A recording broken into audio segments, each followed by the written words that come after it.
everyone, and welcome to Divinely Empowered with Antonia. Today we have Robert Potter, who is an ET contactee, but an in-person contactee. He spent much time with Venusians and Pleiadians.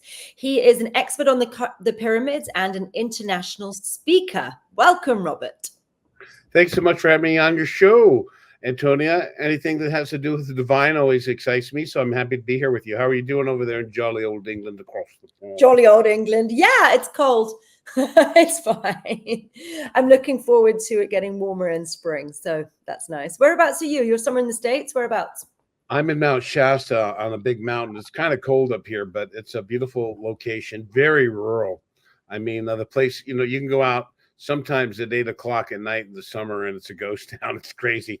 I mean, when the main tourist season is here, it's very busy, but it's quite rural, very beautiful. We have lakes and natural glacial lake. The mountain is absolutely stunning, and there's some ancient mystical lore, stories of fairies and gnomes, and the Native Americans have been aware of an ancient civilization that lives inside the mountain. Yeah, they have ships going inside the mountains, don't they? Yes, my contact with the Venusians, I'm working with I'm able to ask questions through a friend of mine, Raymond Keller. He arranged a meeting for me with official meeting with the Venusians, but I'd met them. I met Valiant Thor in 2003 with another gentleman and two women. I met his wife, the blonde woman on the cover, or partner, what you call it. Her name is Jill or Jillian. And I met her in 2007 at a meeting in Las Vegas with Dr. Frank Strange, is the gentleman who wrote that book, and he's been going on board their craft since 1968. The first time we witnessed RFK's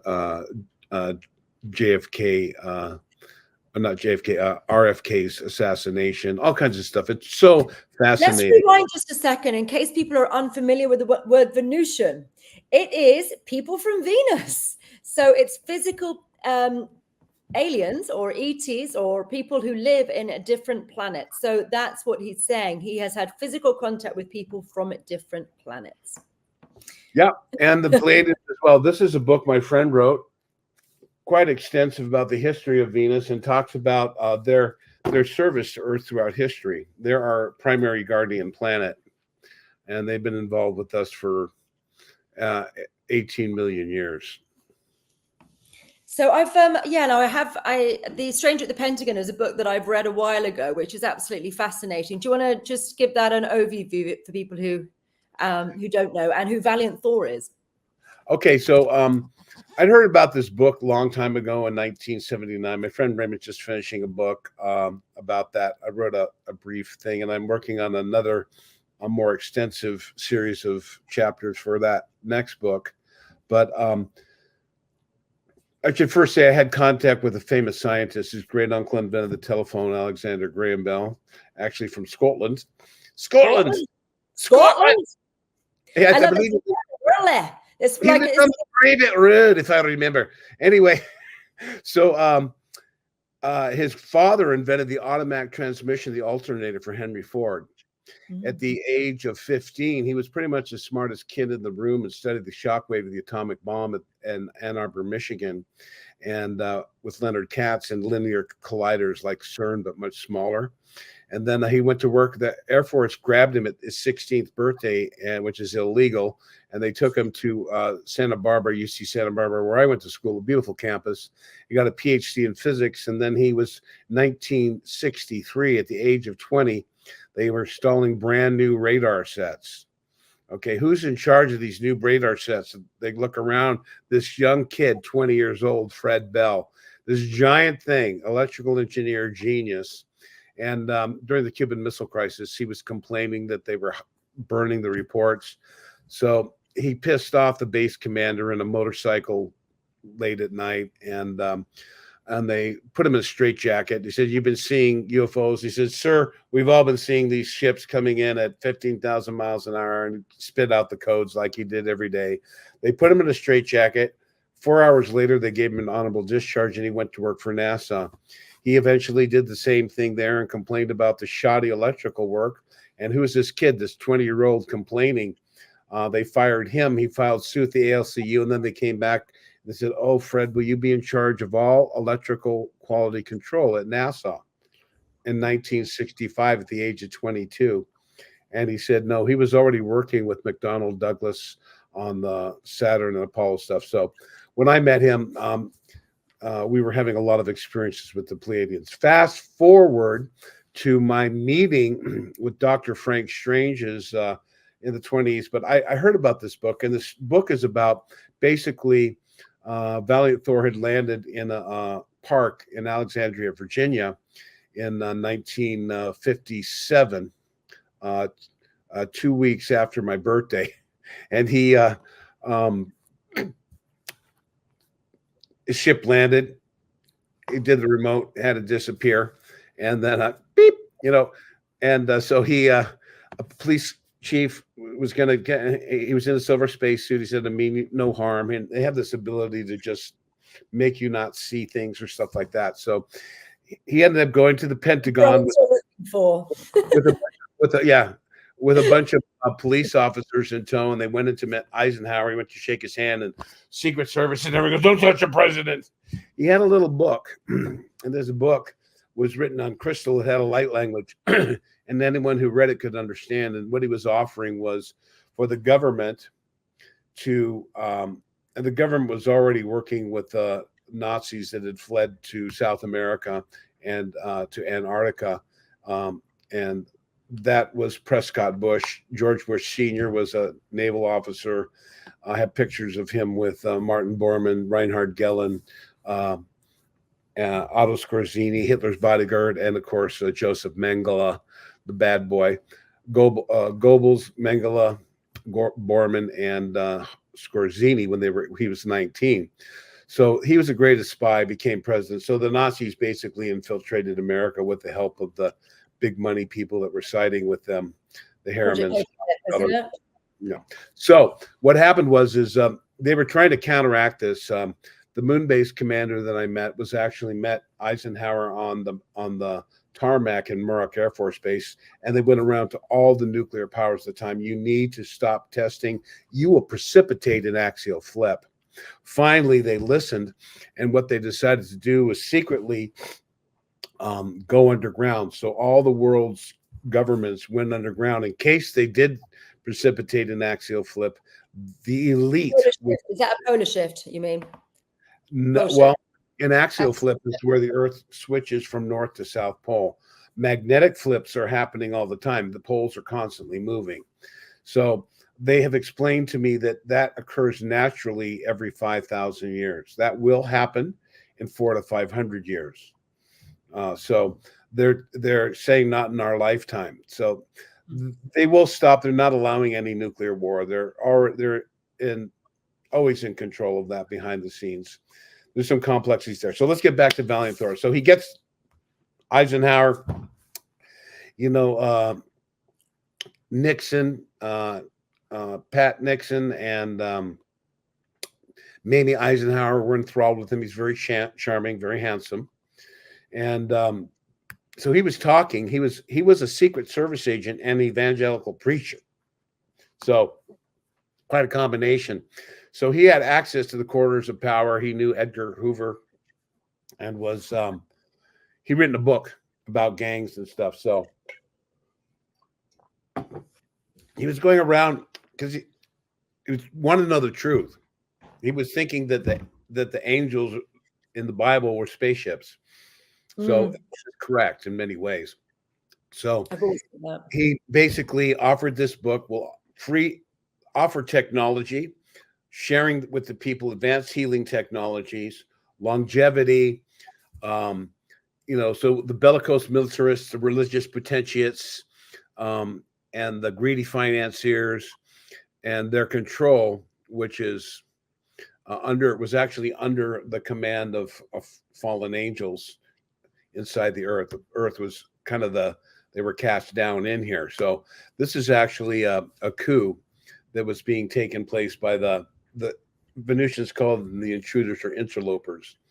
They're now gone. At the highest level, there's activities it's an interdimensional battle going on. But the force of God and the power of love is always It's been millions of years, and there's been a lot of problems, but the Earth is a bastion, is kind of the last battleground. So Dr. Frank, being a preacher, was up there talking, and this black woman, the secretary at the Pentagon, he was up there signing books, and the lady goes, "Dr. Strange's," and he's sending me, just a moment. And she goes, "Dr. Strange's," and he goes, "What?" And he goes, "Can I speak to you for a moment? And we need to speak privately." So he took time and went back into the little what do they call it, the rectory behind the stage there, and she said, he was showing a picture of Valiant Thor, which was taken by Augie Roberts, an Air Force photographer. They were told that some Venusians were going to be at Howard Menger's house, a friend of mine who I took to Egypt in 1991. Very famous guy that was breaking the story of contact with extraterrestrials in the 40s, now. And he was on a show called Long John Nebel, it was kind of like the Art Bell of its day. Coast to Coast Now is something, it's George Norrie is a naval intelligence officer. It's pathetic what they're doing. It's the government has a silence group. You guys had a very famous contactee named Sir George King. I met him. So he was very powerful, and he was having real contacts as well. So Valiant Thor's there, and so she goes, "I'll pick you up at your office. Now you're in the Secret Service. You can follow orders." She goes, "Yes." You can follow orders. So they get in there, and they're going through the Pentagon line in the parking lot. She takes them to the Pentagon. Very cold that morning, and everyone's opening their coats, and they have their badges outside. Because I don't have it. She goes, "Shut up." She goes, "I don't have it." He goes, "Be quiet. Do as I do." So he goes like this, and he got through 4 levels of security because the Venusians were projecting what's called transimagery. So the guards would think they would see Doctor Who badge. Who had that, didn't he? Or Doctor Who always does that. Yeah, well, maybe. He's got this past. Well, he's got this past, doesn't he? Which is like nothing, and it's whatever past he needs is always in Doctor Who. He's got that little past. Wow. Well, that's taken out of the Venusian playbook. So anyway, so he finally met him at the Pentagon, talked, and I had the same instance when I shook the hand of the commander. Her hand was like soft as a baby, and there are no fingerprints. So that's it. They're not marked. They're not born. They haven't in that situation. So the gentleman that held the camera, his name is Alan, and he's 2,400 years old. That dude's energy was amazing. Now 2,400 years old. He was a magus in the Zoroastrian tradition, born under Darius the Great. He was a beekeeper, and he his energy was very amazing. And when he held the camera, it was like a rock. It was like he held it by the tent. It never moved. It was amazing. So he filmed a 28-minute interview I had with the Moonbase commander that had to be cleared through their hierarchy, where he answered 28 questions. And many people were surprised. It was quite spiritual. They're not religious per se into dogma or church, but they do talk about Jesus Christ and recognize him as the highest incarnation possible in the physical galaxy alone. So there's a creator of this galaxy. We would know him as the theophonic angel, the one like unto God, or Archangel Michael, which is probably I wouldn't say it's a guy. It's probably a impersonal, masculine, feminine energy that ensouls this universe, just as you ensoul millions of lives within you, as above, so below. So he chose, there was a master on Venus named Sunat Kumar, an ascended master for something like 24 million years. So this master has been incarnating on worlds as a world teacher. And, so he was chosen because he was resident in the system to hold the descent of the Creator's Son. And for 3.5 years, he was the living word of God. So at that point in time, 2,000 years ago, it was kind of judging the fallen, the Satanian rebellion that took place. This is kind of a long history, and many people are upset and get triggered because they hate the churches, and they're lumping in the dogma and the control and all the negative things of religion with this. I'll say what I always say was with the sweet baby Jesus and the true teachings of love, forgiveness, and the main message is to do unto others as you would have done unto yourself. And all and this possible. Yeah. Instant healing's possible, and we just need to ascend enough to be able to do it. Yep. So Dr. Frank said, well, where do you come from? He says, I come from the planet your Bible calls the morning star. He says, what do you think about Jesus Christ? And they said, Thor said, I know him well.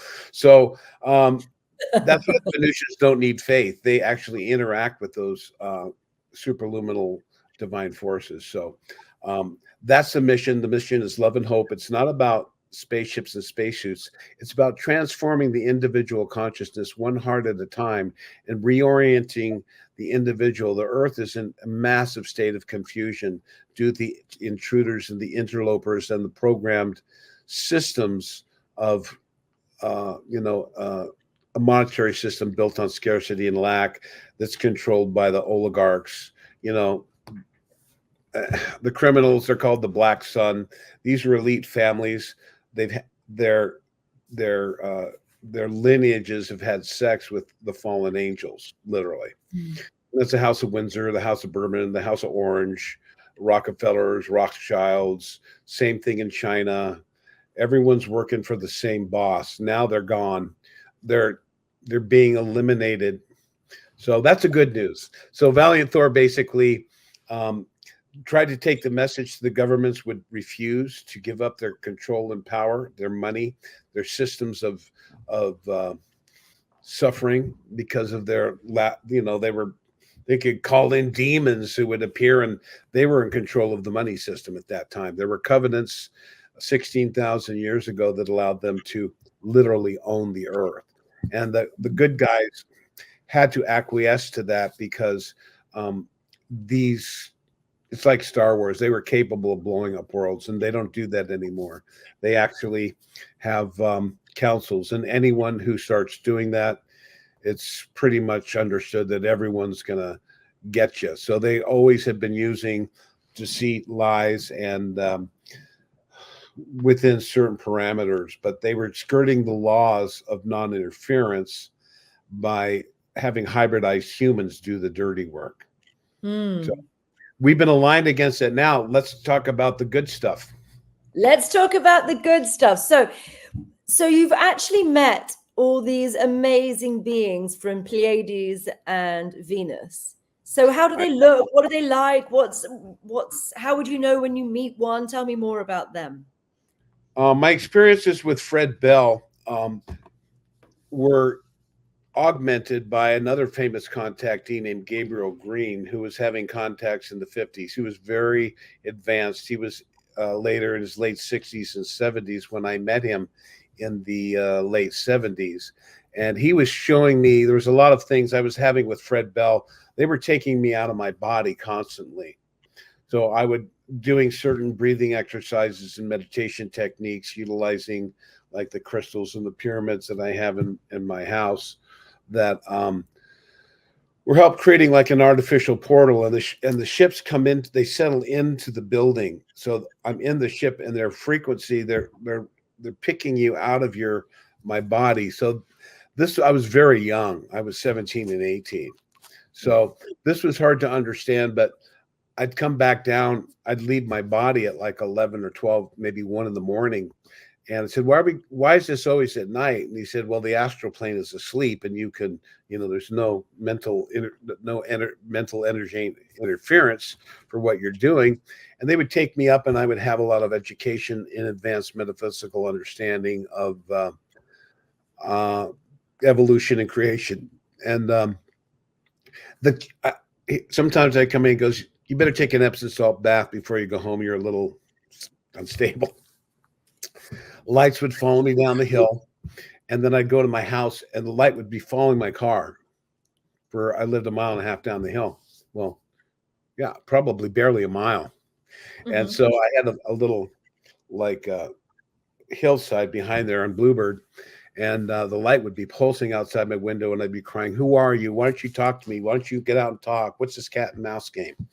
And finally, they arranged through Gabriel Green a spaceship to land in front of me, and I learned a lot of metaphysical, how they work, their ability to monitor every thought, word, deed, and action of every person on Earth that they want. They don't interfere with people's free will, so their integrity is very amazing. Of course, there's so many other things. You can go into deep metaphysical studies here, but basically, I started meeting the Venusians at Gabriel Green's house. I said, "What do they wear?" And he says, "Well, they love the 50s." I go, "The 50s, really?" And so so many 50s dresses. Honestly, it suits my body type and the whole Marilyn sort of thing with the A-line dresses. I wear a lot of 50s stuff as well. It's the best. It's the best tailoring. It was like James Dean. So I go into this store. It was called a TikTok back then, not a 7-Eleven. And in comes a mint condition 1957 blue and white Chevy with 3 beautiful girls with hair like you on the back, none of them looking over 29 or 30. A guy in the front dressed like American Graffiti, and there is the famous guy sitting next to Valiant Thor, Don Thor. Valiant Thor is not from Venus. He appeared there one day, but he was adopted by the Thor family, and Valiant Thor was in there, and he had penny loafers with a penny in it. He had a white T-shirt. He had a blue jeans, and I get up to the counter, and there's another guy who was supposed to be psychic and stuff. He's real deal. He's pretty weird. His name's Michael Elysion. But I said, that's the visitor, and he goes, what? And I go, shh. So he comes up and he gets in front of me and he goes, "I'll have a pack of Camels." And so I telepathically said to him, and he looked at me and I said, "Go ahead, smoke it. I know you guys don't smoke." And so he goes, "I'll have some matches." Now, keep in mind, this is like 1981. So he goes, "I'll have a pack of matches." You could have lit up in the store. So he's pounding the cigarettes, does this big drama. These beautiful women are skipping through the store. They had the energy of happy children, just full of joy, absolutely stunningly gorgeous. And then he looks at me. He goes like this. And he's smoking. He takes it like this, and he rolled it up in his shirt sleeve. So that was one of my first encounters. I was telepathically aware. I've had other encounters. I got a phone call from outer space. I went up, and a spaceship landed in front of me because in Laguna Beach, I saw the ships. They were coming down physically. I had a lot of experiences like that. And actually, the famous Pleiadian Semyasi was coming into Fred's house. She was a beautiful woman. And I always had the feeling who she was. And then in 1989, he and I were physically transported out of the house, and I was physically transported back at 5 a.m. And they allowed me to remember that for about 10 minutes. I remembered the experience. So my life has gone upward from then. I was working with a contactee from South America, and then Dr. Frank Stranges and I became very close.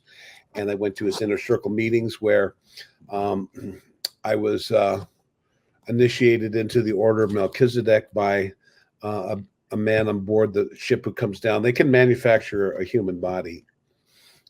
His name is Unaya. So they have a body that they can produce, even for those that aren't in our atmosphere. So it's a fascinating technology. It's kind of woo-woo. This kind of stuff I'm sharing because it's time that people understand the real truth of what's going on, and not to get caught in. And by the way, I'm just a human here. I am a starseed. I am from Venus. I know that, but it doesn't make me anything special. I'm just a postman delivering a message. And my friend who's written these books and all these beautiful books, there's a Venusian. This one talking about the lives. Dr. Raymond Keller, an amazing soul who has absolute integrity. and more. And Wow. he got to live on Venus for 2.5 months. He also studied under Gabriel Green.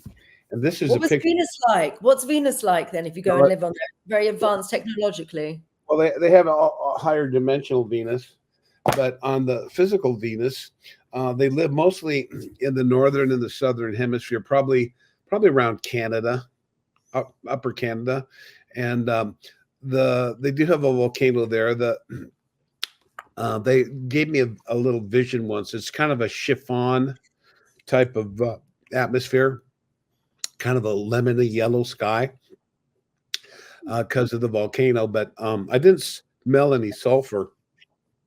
But of course, it was a psychic vision, and so they have a contingent there. They reside in the higher dimension, but they come down in service to the Earth. So they're our guardian planet, and it's mostly defensive. When we started nuclear power, they became much more interested. They started putting up radio sondes throughout the galaxy, throughout the solar system. So no matter where they are, no asteroid, no planet will ever come between their radio communications. That's a giant tower that's on the backside of the moon, on Mars, on everywhere else you see. Those are Venusian installations, and no one messes with them. Venusians are the highest manifestation of love in this solar system, and as such, at this time, the head of the Solar Council, which is on Saturn, it's kind of like a judicial court. She is the head of that. Her name is Lady Orda, and that's her now. I can show some other pictures, but so it's based on not on genetics, but on lifetimes of service. And the Venusians are a matriarchal society patterned after the bees. Tesla talked about the bees. Tesla was from Venus, born on Venus. And he was placed on a Serbian Orthodox priest's doorstep. So they were trying to get this information to us. And unfortunately, the control has been very difficult to overcome. But now is a time where the Earth frequencies are changing. So mankind's rising and more open with the internet. We understand. We know something's going on. Everyone knows that it's not like just ineptness. This is a very coordinated effort by a group of very bad, traitorous people, quite evil, unbelievably corrupt. Their activities, they basically create wars for profit. Every war is a result of a influence by the fallen Anunnaki, who were instrumental in our DNA from Neanderthal times. But they're working tirelessly behind the scenes. They're here and living amongst us. I'd say at least 12,000, and probably on any given day, even 20 to 25,000. Venusians or Pleiadians, or combination. Venusians, Pleiadians as well. They have to go through the Venusians.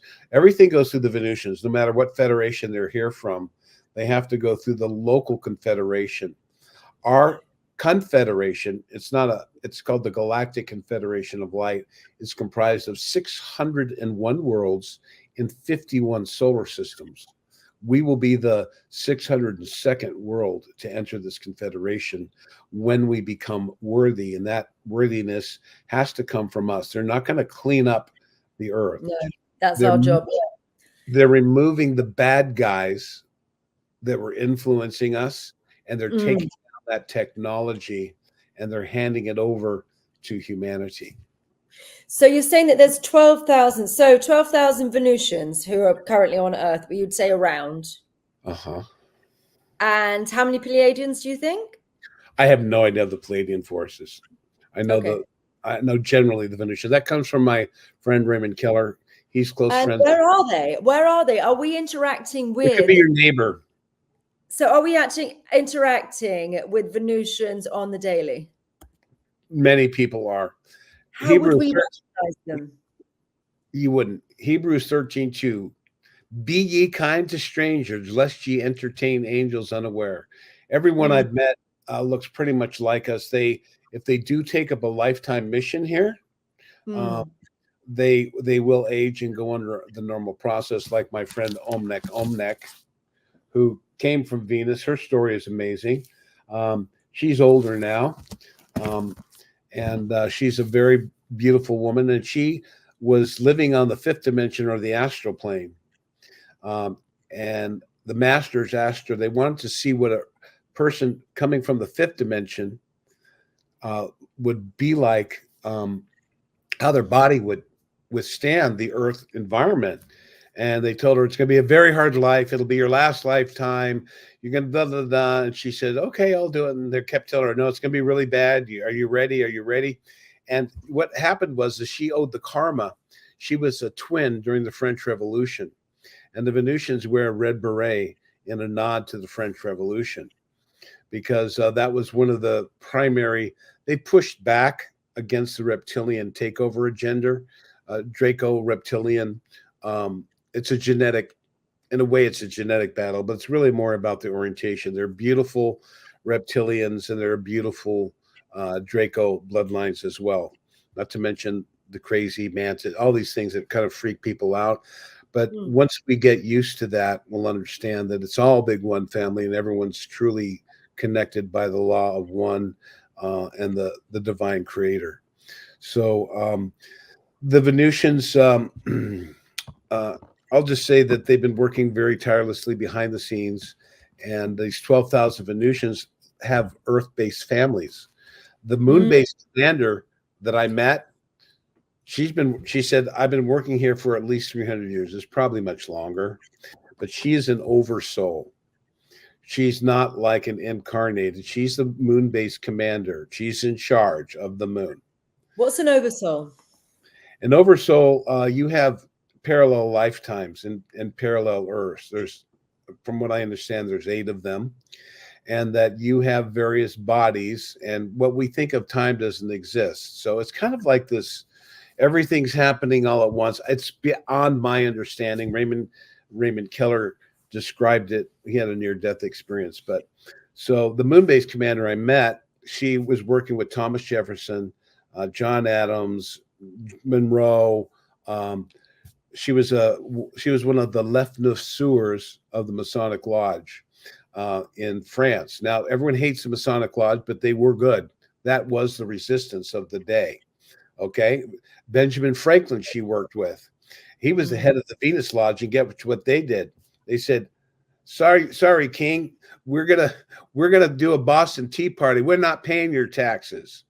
So the committees of correspondence in the American Revolution were split between following the French complete overthrow or following the British. They were very tied to the British, the central banks, and the trade there.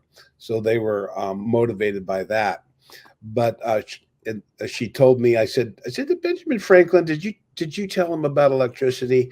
And she kind of coyly said, I may have led him into areas of research that led to that discovery. And I said, did Thomas Jefferson know you were from a Venusian?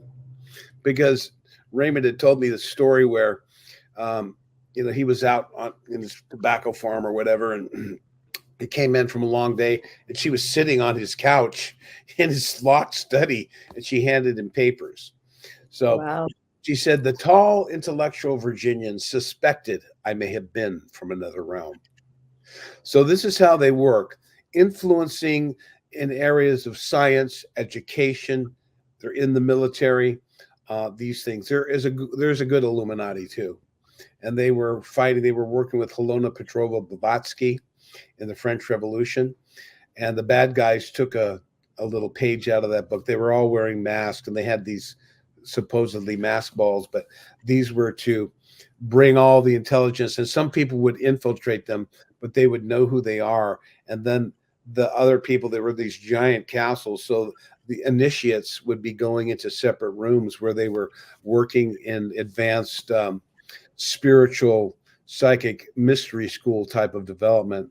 And they were working behind the scenes, and they actually used Napoleon wholeheartedly to stave off the kind of royal, to kick ass on the royal families a bit. But they staved that off. And Napoleon was an upstart, huge ego and all that stuff. We saw the movie, and it's probably not too far from the truth. But they had 2 particular incarnations, and one was Alfonso Colombo, who was a South American adept, and he was trained, and his twin flame, who he met, she was previously Eeld, and he was a guy, Leonidas, in the previous incarnation. And they both worked. She worked with Napoleon as his muse and kind of guiding him what to do. And they were in communication telepathically to make sure that the battle, they did not want the bloodshed, because this was orchestrated by the fallen beings who literally feed on suffering and death. And Loosh. it's gonna be, that kind of stuff. So, but this is how the light forces work behind the scenes. And now it's time that mankind get the revelation and the truth and the power of ascension, the power of the love of God, and the power of the I am presence, of the presence of God in everything. And it's a frequency. It's a frequency, and it's a belief, and it's a knowing. And it's the kingdom of God has always been here in every moment. And there's many people who are ascending all the time. As a planet, we're a long way off, but we're coming to some people call it the harvest. Ooh, what's the harvest? The harvest. Tell us about the harvest. It's great. It's graduation time. That's it. Great. It's graduation time. Go on, tell us. So about the harvest, the solar flash, what's happening? What's upcoming with all of this? The solar flash is a series of flashes that are going to culminate in a big one. I don't know when exactly, but I don't have it with me right here, but Alon said we're going through a hydrogen cloud, which we talked about before the talk. That's 55 million miles long. And the temperature in outer space outside the Earth's atmosphere to Pluto is normally zero, absolute zero. It's now over 10,000 degrees. So when a solar flare comes, which is a natural cycle of changes, it does cause upheaval on various planets, especially on the Earth. The sun sends out an S wave, and the Earth responds and gives a P wave. Now the Earth is out of harmony, out of sync with the universal law. We are the ones out of sync. We're the monkey wrench in the chain. So the Earth sends back a signal, and so the sun's energy shifts and causes earthquakes, and that's what we're seeing now. I'm going to recommend people look at creativesociety.com. That is a group of scientists, and there's another one called observerranch.com or .org or something, but they're very strongly observing, and many scientists have observed the heating. They're keeping that from the people. They're trying to tell you it's solar warm or it's earth-based warming, which is true, but the number one cause of warming is not gas farts or hairspray. It's actually from nuclear radiation that we've put up here. So the Earth is losing its protective layer, which is actually causing mutations in humans. The strong will survive. Is what's going to happen here. Those that are not of the frequency are going to pass away. And if they've done some stupid things by listening to those that want to depopulate the planet, they're going to pass over. Let's not worry about that, because we're all immortal. We're all eternal souls. This is a fact. We're shiny bodies. Yeah, shining bodies of light. So the solar flash is a series of flashes. It's not just one. It's a series of flashes that are breaking it down. We are protected and shielded by the massive motherships, but they're going to have to release that energy. We have to face the full force. They've interfered with nuclear bombs. They've been cleaning up all the nuclear tests. There were always green fireballs exploding after these tests, and that was the Venusians releasing boron gas. We would have died and been mutants by now had it not been for our brothers and sisters from Venus, who are saved this planet thousands of times. I'll tell you, one time it's kind of cool. In Greece, they were fighting off a Saurian invasion of kind of like the little Velociraptor ones. They've been filmed inside the pyramids down in Mexico and Teotihuacan, and the entire Venusian fleet was here. The Queen of Venus, her name was Victoria at the time. This in the time of Greece, and in the final battle, her mothership crash landed on Mount Olympus. So we have the stories of the gods. Now the Olympians, or the Macedonians, probably at that time, were the generals wanted victory in war, and they weren't interfering with the humans. They were just protecting the Earth from that invasion that would have turned us into a snack stand, so to speak. So they were building. They had statues of her, and they were sacrificing animals. And she came down. She was really pissed. She goes, she pushed over her statue and said, I am not a god, and I'm certainly not a god of war. Stop sacrificing animals. Get your act together. What goddess would she have been? Athena or what goddess was she for our legend? I don't know what she was called that time. Aphrodite and Aphrodite's Athena's war. Athena is a female god of one of the war ones. Aphrodite is the pretty one. Athena is the god of wisdom. Aphrodite is the god of the goddess of love, and her son Eros. They actually were living. The Venusians were very much involved in Sparta, in Turkey at the time.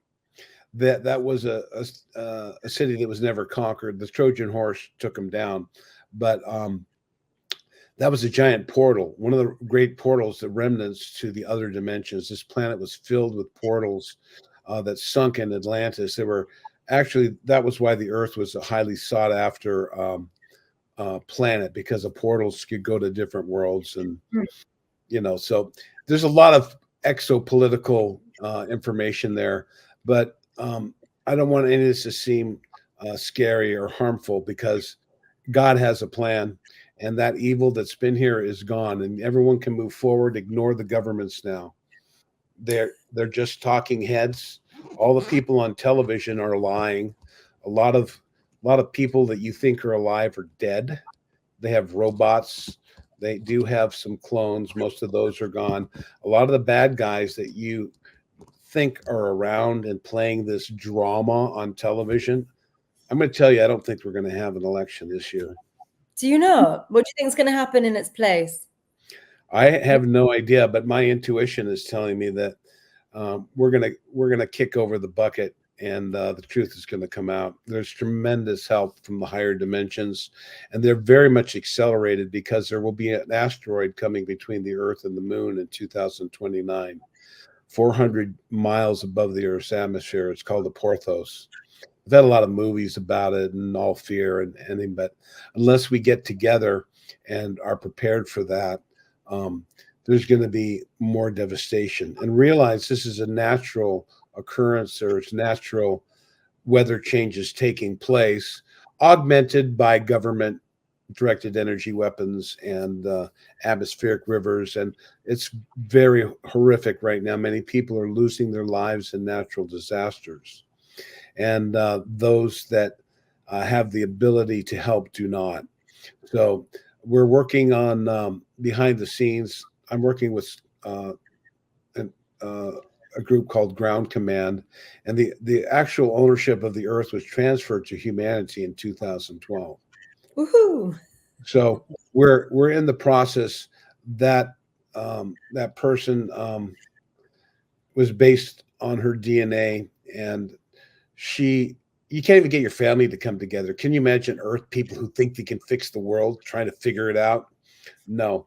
The power has been given to one person, and she's the one in charge of the true quantum system, the alpha quantum system that was actually owned by Marduk, or we would know him as Sataniel, a general from the Orion Wars. These beings live hundreds of thousands of years even. It's crazy on that dimension. So their plans are very long-lived, and they do take over planets by engineering them. They know the DNA. It's like a psychologist with a master's degree manipulating a 4-year-old. So mankind has to, we're the 4-year-olds. Damn it. Yeah. Pull back the curtain of the Wizard of Oz and step into our own sovereignty and power. And you don't need to go through any unraveling. It's already been done. They have no money. The money's been leaving. All of their false money, their black magic bonds, all that has been disconnected from source.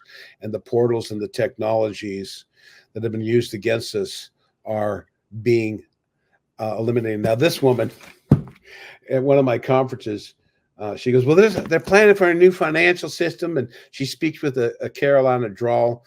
But they said, one of my people go, well, they're not doing anything. What's going to happen? And she goes, and she said, well, if they don't if they don't listen to the brothers, they'll be annihilated. And that's what's happening. They're being annihilated. Wow. Rothschild's dead. They're dropping like flies right now. So there's a group called the Reds, retired, extremely dangerous generals, is who they are. And these guys have made a living on wars. They meet in submarines. Go, okay, I'm going to bomb this bait. Well, I have the contract to build the schools and the roads. Okay, good. We'll bomb that one later. And then I get the contract. So this is how these guys work.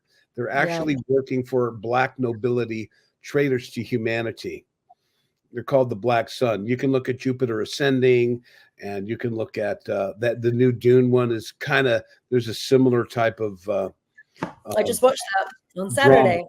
I watched it last night.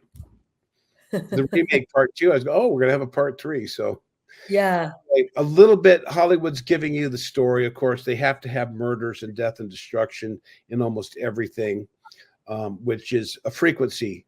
So you got to be. There's a lot of that magic in movies for sure. Yeah. There's a lot of frequencies to bring people down and to affect you and to get into your system and feed off you. You know, so it's quite dangerous watching. If you get really absorbed in it and get really affected by it, it's not a very good idea to watch it. If you can just watch it and be very blasé, then it doesn't really affect you. But it's not necessarily a good idea to be watching all this doom and gloom and aggressive TV. Right. So I'll say this woman here, and I don't know what your time is. I can go over, but this woman came here at the age of 147 on the astral plane. Now, she was in the higher dimension, and her father was a scientist. Her mother died in childbirth, so he couldn't. It was hard for him to hang around his daughter. He missed her so much. But her uncle, Odin, was working on a teleportation device. I want one of them. And desperate for a teleportation device. Really want one. Trying to figure out how to do it with spiritually, but I haven't figured that out either yet. You can't. Valiant Thor dematerializes like that. Yeah. Amazing. I need to come and materialize and teach me how to do it. I've got quite a lot of cities, so I'm just waiting for that one to come through. Yeah, they'll come when the time is right, and it's a trap. You can get caught in ego and stuff like that. Read Autobiography of a Yogi, and you'll learn about the Tiger Swami and the perfume saint who, they were kind of, you can get carried away with that. So I know, but all my cities are around healing. So that is sort of, it's good for other people more than it's good for me. And that's what they care about. Figuring out how to do instant healing of all diseases is what my trajectory is. Mm-hmm. So I'm getting pretty close to a lot of it, which is pretty fun. But I don't know the side ones. Yeah, I really want telekinesis, teleportation. That would just be super useful. But I was a massage therapist for many years. In fact, I had a couple famous British. One of my clients was Peter Brown, the manager of the Beatles. Oh, right, nice. Brian Epstein's lover, and I spent like a couple years with him. He'd get massages. I would give him training. I taught him how to swim. And he was, Peter Brown and Paul say you can do it okay, get buried at Gibraltar Reef. He had all these pictures. He told me lots of great Beatles stories. I love the Beatles. And so he introduced me to some people. So I did a lot of healing back in my day, and kind of moved into, the author, and I'm working on my book. So this woman, so now tell us about her and tell us about your book, and then tell us your offerings, and then a final word. Okay, we have to keep it under an hour if we can. Okay, so real quickly, what happens is her uncle and she agrees to go to the Earth, and her uncle, they say a mantra, and they show up on the physical plane of Venus. He carries her into the city of Rats, which is an interdimensional portal from the 5th and the 4th dimension. She acclimatizes for about 2 weeks, and then she heads to Earth, and she landed in a monastery in Tibet. I believe it's a Katsapuri monastery. It's kind of a hidden thing, and there she was meeting with that's why all of the Buddhas are flying in the sky in the lotus flowers, because the Venusian have a transportation device that they're both holding in their hand that when they activate it, opens up into a transportation vehicle. So that's flying carpet.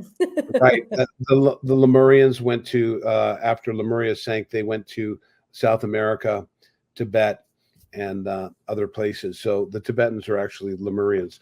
Anyway, so she lives there for a couple years and learns English and comes acclimatized to the physical plane. And she's to take over the lifetime of the girl from the French Revolution, who, when they said, where is Francois, or whatever her name was, and she said, I'm her, and she got beheaded for her sister. So in this lifetime, she was to die in a car accident.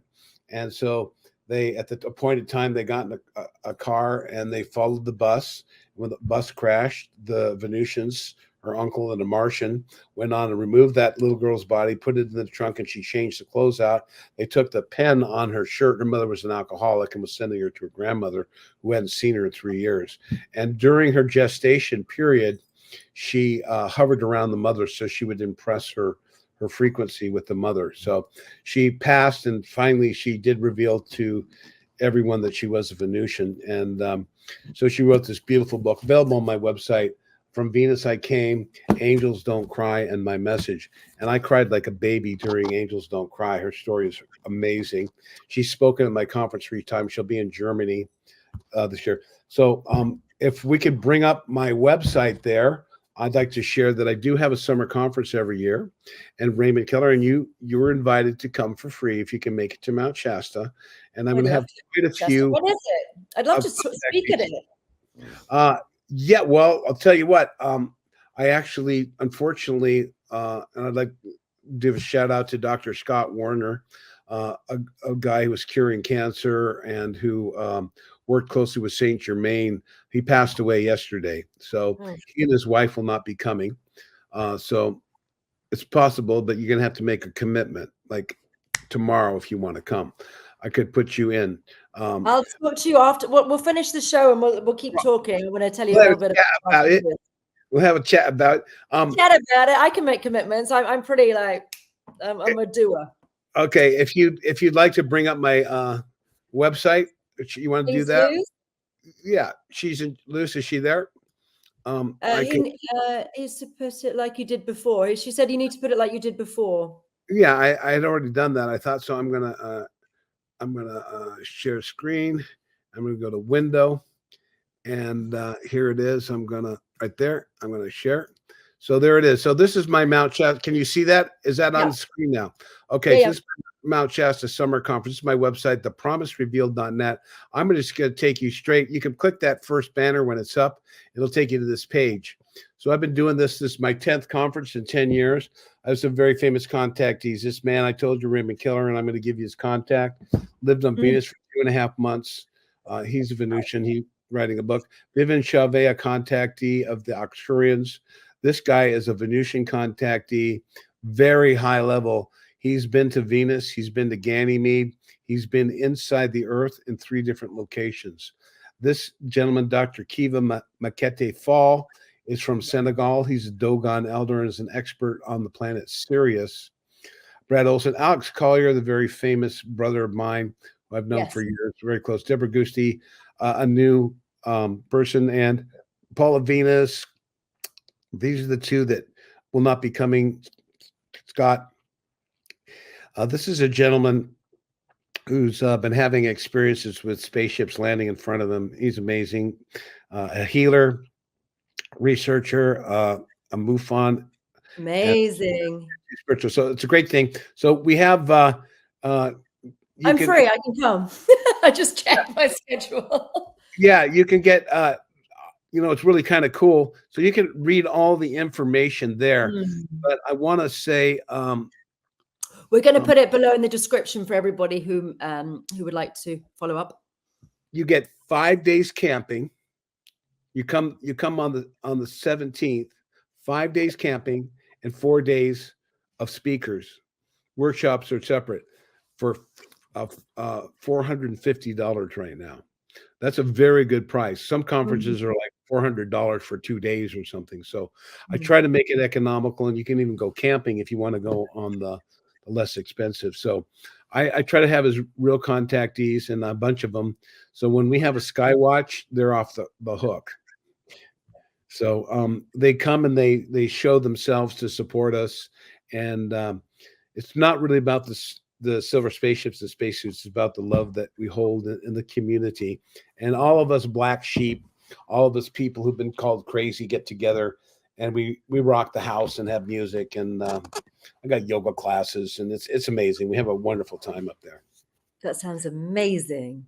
Right. Wonderful. So where can people get a hold of you? So that's your website. Is that the best place to find you, as well as your my Facebook pages are linked, but I have lots of YouTubes. I've told some of these stories before. You're new to me, so I'm sharing kind of like my original content. I'm tossed away by many people who don't believe it. I have, maybe next time, if you like, I could actually play video record. I can't play videos. They want those to be shared only with my inner circle, or people who are aware. It's just, the trolling is just horrendous. So right. if you buy my book, it's only $30. You get that, or have an inner circle, you join for life. You get a lot of premium content for $59, and you can watch the recordings. You can listen to the voice recorded messages, and there's a lot of images of them I probably should have shared, but go on, show us some images before we close. Let's see some of your amazing images. Okay, well, I can take you through a couple. I'll take you through. I don't know. You might get carried away here, because there's some amazing images of these of Venusians. So I'm just going to open up. Yeah, I want to see what the Venusians look like. Right. We'll show you the Venusian images, and here we go. So I'm going to open up. There's Omnic as a young girl. I'm going to pull this up and get them all lined up ready for you. Amazing. I'm going to show you the two women who came from Venus, born on Earth, and ascended in a form of translation, in a form of ascension called translation. So, and I'm going to prove to you that they live a long time as well. So I got a picture. Do I have the Valiant Thor crew? Here they are. So I guess I can, let me get this up. And I'll go through these real quick, and I'll take you back to Valiant Thor and at Howard Benger's house, and I'll show you the three people that I met. So we're going to start off with, let's see, we'll start off with Valiant Thor, and he's quite handsome. I got some great stories about him. So here's Valiant Thor on the right. I met him in 2003. Can we put it up? And I'm going to add that to the stage a second. So can you see him? Yes, there we go. I can see it now. Okay, this is the guy that came in the 57 Chevy, and I met her in 2007. She came into the Inner Circle meeting. Dr. Frank gave me these actual originals and a slide from August C. Roberts. There was about 20 people, and oddly enough, they were speaking an African language with clucking sound. They're supposed to be African reporters. And so no one could understand them. And there were reports that one of them was seen jumping over a 15-foot fence. So, yeah, I mean, so we're looking at some, the wonderful abilities they have are quite cool. Now, I'm going to share a picture of the Moonbase commander I met that I can share, because this is not her. Can you see her? The black? Yeah, that's Commander Rains. This is at Giant Rock, a famous convention in the desert of California, where all the contactees were meeting when the governments wouldn't tell the truth. All the starseeds were gathering. And here she is. She has had many. This is a woman who met Benjamin Franklin. She's quite beautiful, amazingly deep blue eyes. And I took out the picture, but on the left is a famous radio guy in the 40s and the 50s named Long John Neville. And the one on the right is Frank Scully, the guy that everyone knows who created the X-Files. So that's a real guy here. Now I'm going to share you. This was kind of fun. I like this one because this is the beautiful Venusians. This is a more modern one, and I can share with you actually what they look like. And I'm going to have you guess. There was an artist that so I better, where did that picture go? I'm going to share this one first. I'm going to share the picture of the Queen of Venus in 1972 when she was with my friend Raymond Keller. So can you see that one? Yeah. So Raymond 1872, took a picture with her. He met her at the same guy, and she was coming in as a Dolores Barrios, a UFO researcher, but in reality, she was a dual citizen of Venus. That story, how she ascended, she lived on Earth. She's 400 or 500. She's born in 1585, so you can do the math. So 2000, so she's 1585, 1685, 1785, 1985. Yeah, she's 400 and something years old now. So she ascended to the Queen of Venus, and she didn't die on Earth. She was 230 years, and was taken to Venus. And that's why she's in the position. She has a very long history on Earth and understands the entire situation. So you see how young she is there. And you can believe it or not, and we don't really care. I'm just here to share the message. And they told me not to bother with what people actually think. So now I'm going to share one more picture, or I got two more, but I'm going to share the modern day one. When Raymond was on Venus, he was able to look at the Akashic records. They don't normally let people go back to Earth, look at the Akashic records. But when they went up there, the queen didn't know that she was going to be nominated as the new queen. So the previous queen, which is a Chinese saint named Lady Mazu, who calmed the Jade Ocean, you could research that. She went to Venus, and after her ceremony, where she got into a little lotus flower in the middle of a stadium with a couple 100,000 people with a holographic display of her lifetimes, the ascended master Moria, known as the accidental apostle Lord Dismas, had a staff, and he said the new queen of Venus is Lady Orta, sitting right next to Raymond. So she gets up and assumes her queenly duties and invited him to stay, and he stayed for 2.5 months on Venus. He was able to look into the past Akashic records of his own life because he's a historian, a researcher, and that's where these books came from. So in one of the final things, would you like to go into the past? And she said, where would you like to go? Now notice she's holding something here. She's holding something here as well. So he said, where would you like to go? And he said, well, I'd like to go to back when you met George Adamski. When you were talking, do you know the story of the famous George Adamski? No. Okay, George Adamski was the first contactee in 1952 called Contact in the Desert. I've heard of Contact in the Desert. Yeah. Okay, so that's a modern day show that's kind of owned by the government. They don't want any contactees, and they know nothing about a contact in the desert. I'm sorry. I had a real contact in the desert. A spaceship landed in front of me, not far from where this other contact took place. No one wants to hear the story. It's okay. It's okay. They'll figure it out one day. But it's a billion-dollar industry right now. Everyone's, the contactee, and I know this, and I know what timeline, and just focus within and focus on building a new Earth is what I'm going to say. So I'm going to share this final image here. And this is the beautiful two Venusians. These women were born. One was born in, again, like 1895 in India, and she was a guide for the East India Company when the British came, right? And they said, we need you to show us around. We want to get up there and take control, right? So here we have the woman on the right. It's from India. Look at the beautiful light and love in their eyes. These are ascended masters. They work together in Andhra Pradesh in the upper regions near Hardwar, Lakshmanjula, in the gateway to the higher Himalayas, and to Badrinath and these higher places where some of the masters were residing. And this woman on the left went there when she was 20. I think, let's see, she was born in 2000. So yeah, she was like 29 or 30, and she went to India to work in the Christian socialist movement during the Great Depression. You think the bad here? Imagine in India. So the woman on the left, Lady Columba, went up there, and they served together for several years, helping the people.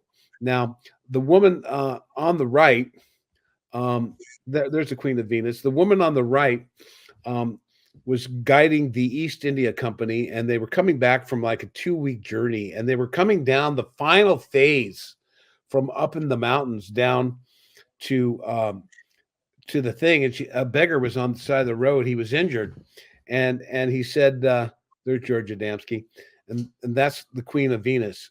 When she landed, she told him, "Tell him I'm a man." But that this girl back here, if we go back to her, the master and the English said, "Leave that beggar, give him some food and water." She goes, "I can't leave him. He's going to be hurt. He needs to help down the hill." He said, "You will not get paid."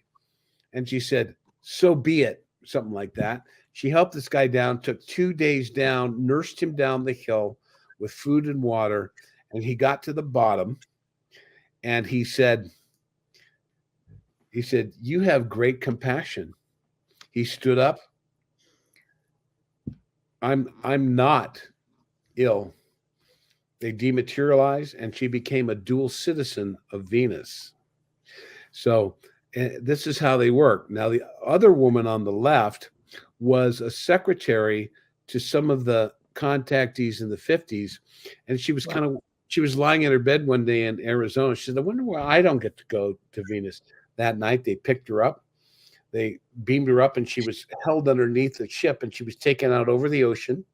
And they came down, and there's a cloaked space platform out there, actually of people from the Earth who are invisible. And if planes get lost or something, but they're cloaked off the Pacific Ocean out there. And so there's a lot of space platforms. There's one in the etheric over the Gobi Desert called Shambhala the Greater. And they moved Shambhala the Lesser from beneath Shangri-La to South America now. Anyway, so she ended up going to Venus. She lived there for 4 years, and she was traveling into the future and wrote this incredible book. And she handed it to Raymond with that picture of those two women. This picture of them was taken at that meeting in 2015. They beamed into the woods. Some guy saw a flash of light and go, "Who are you?" And they go, and she said, "I'm Lady Columba, and I'm Lady Aurora. We're here to congratulate Cosmic Ray on the publication of his 2 books." Amazing. They had quite an energy and aura. It was a very small gathering, and she handed him the transcript. She wanted to write that book, but no one would accept it as real. They wanted to call it fiction. So Raymond wrote this. This is about her going to a future Earth, and is very much talking about the evacuation of a parallel Earth. Thank you for your time. Amazing. So any final words of wisdom before we close? I'm going to go back to Paul and John. Love is all you need. All you need is love. Wow, wow, wow. And think of, Wonderful. when you think of the Venusians in the red beret when they're on official mission, can you think of an artist who might have had a contact with a Venusian? He changed his name. Prince. That's right. She wore a raspberry beret. Yeah. Interesting. I've seen him play. He's incredible. Yeah. He changed his name to a symbol. That symbol is the symbol of Venus. Wow. Thank you so much, Robert. Yeah. Thank you so much, Antonia. We'll chat. Again, I'll keep talking to you in just a minute. So thank you, everyone, and thank you for watching. Bye-bye.